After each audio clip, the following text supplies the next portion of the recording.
Hi everybody, today I want to talk about Girl, Woman, Other by Bernardine Evaristo.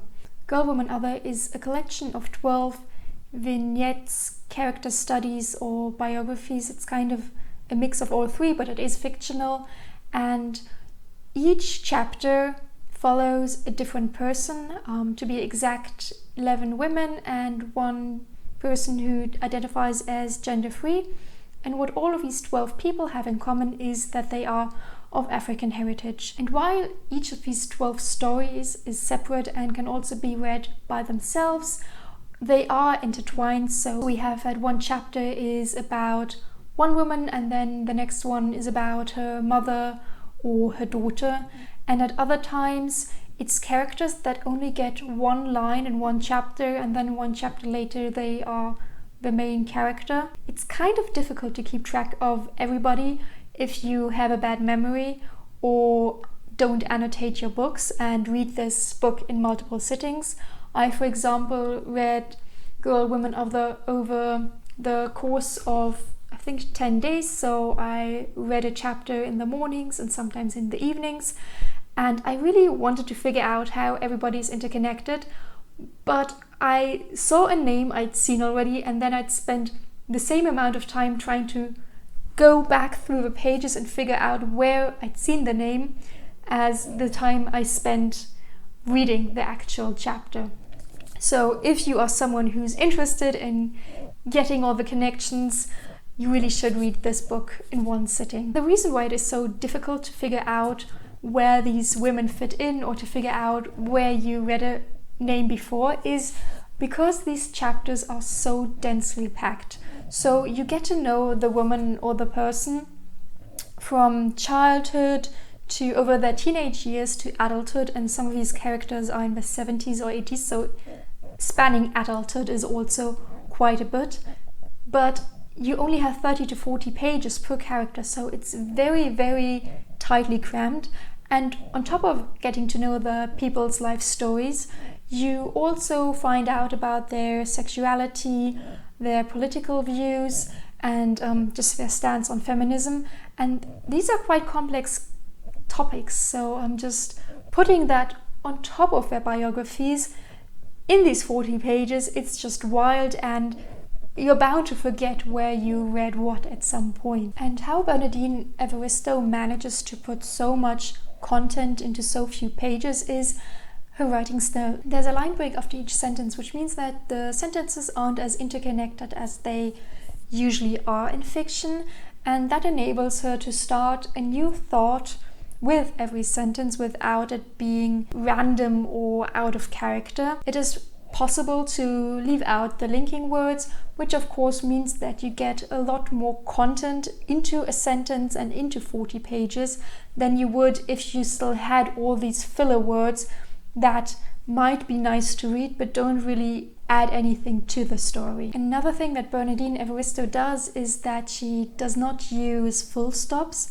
and by not having full stops she can move away from normal sentence structure. So you do have sentences that don't have a subject, verb, object components that are usually needed, and at other times she breaks sentences up through the line breaks in such a way that there's a bigger focus on certain parts of a sentence, which of course also gives the entire writing style a completely new pace and a completely different feeling than if it had been just normal sentences behind each other, and that enables her to just put so much more information into a lot less words. And for me personally, this formatting and this style of writing meant that I engaged with the sentences and with the words in a completely different way than if it had just been normal style of writing, just because I was kept on my toes, not knowing whether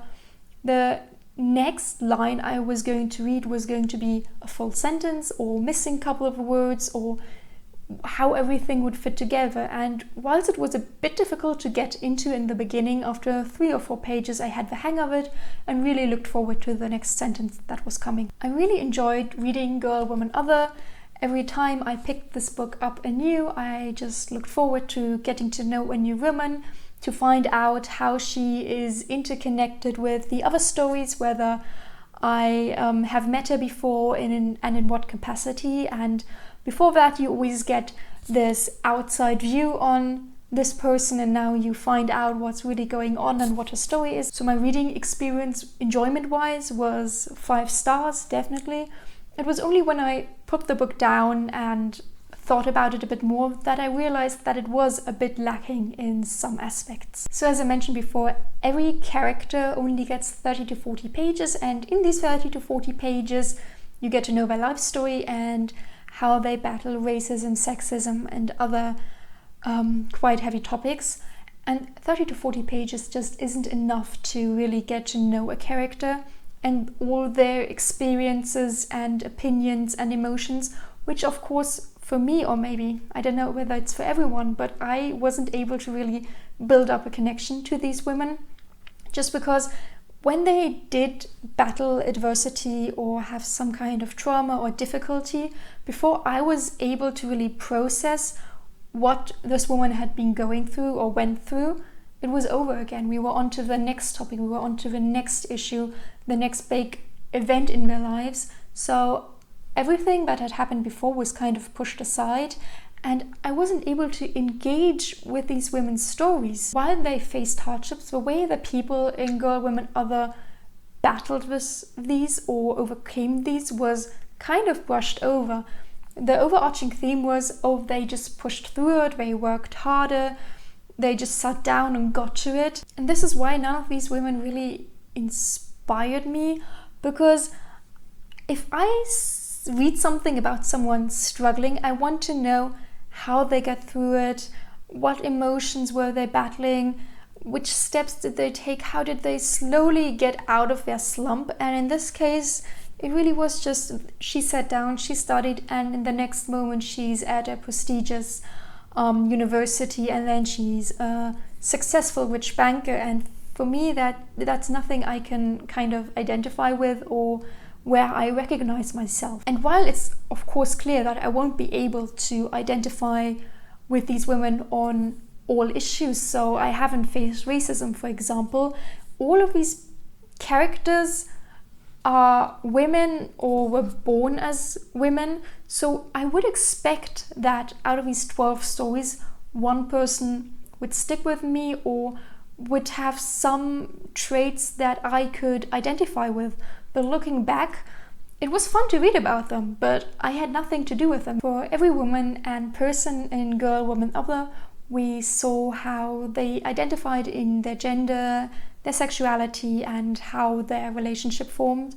And this is kind of surprising to me just thinking back, because I read through this book and I thought, oh my gosh, Bernardine Evaristo must really hate relationships, just because most of them were so depressing and toxic and just negative, bringing the woman down, that I was quite surprised to see that she was actually married.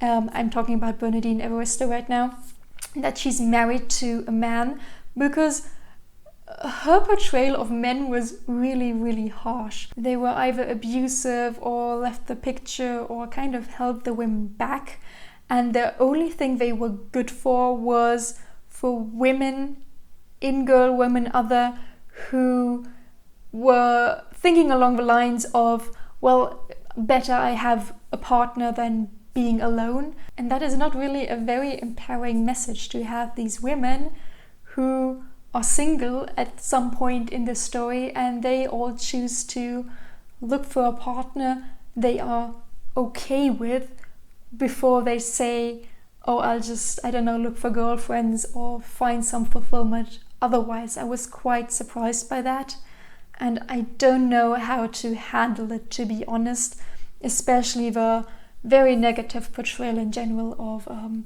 hetero monogamous relationships. So you must probably think that I absolutely hated this book, but I actually gave it 4 out of 5 stars. As I said, my enjoyment whilst reading it was great, and it's still a good book. I am just talking about aspects I think that could have been handled differently or better, that just made it a 4-star book instead of a 5-star book. I also have to say I won't be recommending this book to anyone who isn't an avid reader or already educated about racism, sexism, and poverty and gender. It was fun to read, but it wasn't very educational. And if I'd gone into this with no prior knowledge of the subject matter, I think this would have been more detrimental than it would have done good. So I think this is really a book that is really only meant for people who already know a lot about the subject matter and have their own opinion and are educated. It's just a pity because this book could have done so much more and just been geared towards a broader audience, and this way I think it's only for a very selected group of people. I also want to add that my expectations toward literary fiction are a lot higher than to other genres, so it's difficult for me to give out 5 stars, so just take everything I've said, especially my criticisms, with a grain of salt. So I'm really interested in hearing your comments on Girl, Woman, Other. Are there maybe similar books that cover certain bases better than this book, or do you think this is really a top pick in this genre? So yeah, if you are interested in other opinions and comments from my side, please like this video and subscribe to my channel. It would really make my day.